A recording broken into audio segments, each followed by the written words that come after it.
ဒီနေ့မှာဟိုမှာခိုးစားလေးတွေတွားကြည့်ရပါဗျာ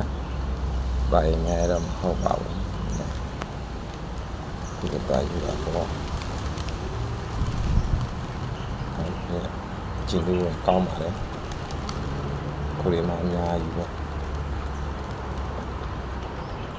မနက်စောစောဆိုပြုမယ်ဒီစခိုးလေးအများကြီးလာ။ဒါတော့ဖုကတ်မှာပေါ့နော်။ဟုတ်ရှိပုံကြောင်းဝင်မှာစီပါမယ်။ကျွန်တော်ငါးစားလေးပြုလို့ရပါတယ်။အများကြီးပေါ့။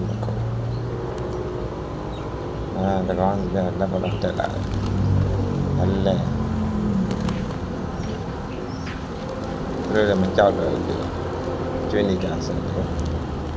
။တခါမှတော့ပြည်နေရဖြစ်ဒီတစ်ခါမှလည်းအပတ်တိုင်းတော့မဟုတ်ဘူးပေါ့နော်အဲ့လိုမျိုးတလောက်တော့ကျင်လာတော့ပြည့်ကောင်းပါလေဒီနေ့တက်လာတယ်ကြောက်ဘာလို့တက်လာလဲไม่เสียပဲစတာရတာပဲ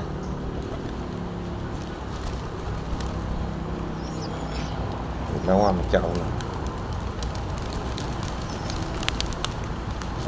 ပါတယ်ပြန်ကုန်ကြပြီ